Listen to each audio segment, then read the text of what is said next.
ये है talks news network और आप देख रहे हैं पॉलिटॉक्स, राजनीति का कच्चा चिट्ठा। बीते रोज बुधवार को सीएम आवास पर मुख्यमंत्री अशोक गहलोत की अध्यक्षता में मंत्रिमंडल और मंत्री परिषद की अहम बैठक हुई।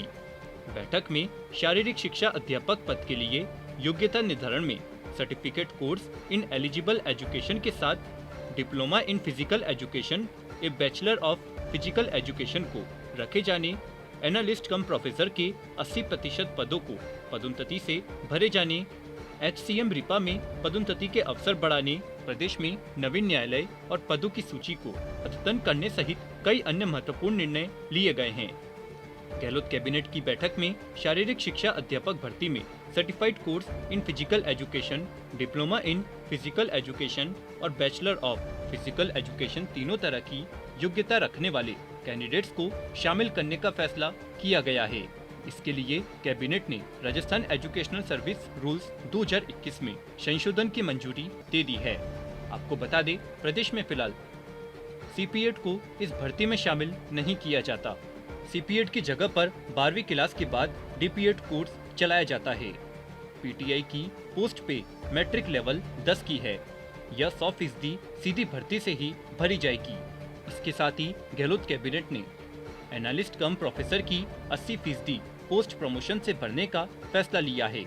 अभी 50% सीधी भर्ती और 50% पद प्रमोशन से भरे जाते हैं, जबकि सूचना सहायक प्रोग्रामर को प्रमोशन देने का निर्णय लिया है। इसके लिए गहलोत सरकार ने राजस्थान कंप्यूटर राज्य एवं अधीनस्थ सेवा नियम 1992 के सर्विस रूल्स में संशोधन को मंजूरी दी है।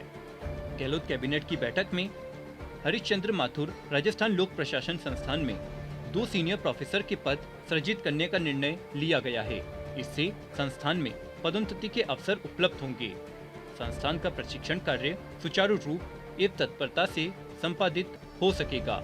इसके लिए राजस्थान लोक सेवा आयोग विनियम 1951 के विनियम 6 के खंड में सीनियर प्रोफेसर के पद को शामिल किया जा रहा है, जिसके क्रम में उक्त विनियम 1951 में संशोधन किया है।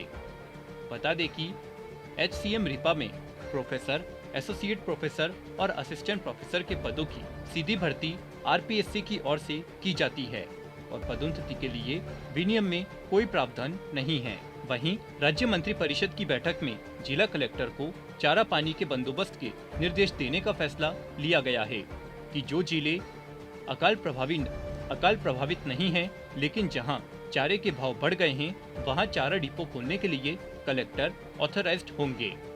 साथ ही पीने के पानी की कमी वाले जिलों के लिए टैंकर से पानी की सप्लाई सुनिश्चित करने के लिए कलेक्टर को जरूरी कदम उठाने के निर्देश दिए गए हैं।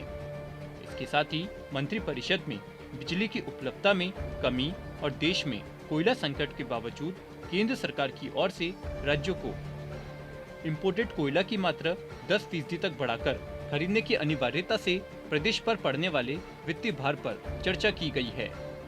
वहीं कैबिनेट ने कोयले की सप्लाई सुनिश्चित करने और एक्स्ट्रा स्टॉक रखने के लिए भी विभाग के अधिकारियों को निर्देश दिए हैं। मनरेगा में हर गांव में काम के लिए ग्रामीण विकास विभाग को रेगुलर मॉनिटरिंग करने को कहा गया है। साथ ही शहरी क्षेत्रों में आवारा पशुओं की समस्याओं को रोकने के लिए कैबिनेट सब कमेटी बनाने का फैसला किया है। राज्य की गौशालाओं और नंदीशालाओं को चलाने और उसके लिए चारागाह जमीन आवंटित करने के भी निर्देश दिए हैं।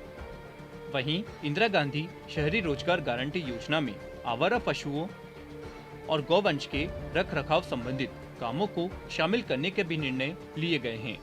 पॉलिटॉक्स ब्यूरो, जयपुर। ये है टॉक्स न्यूज नेटवर्क और आप देख रहे हैं पॉलिटॉक्स, राजनीति का कच्चा चिट्ठा।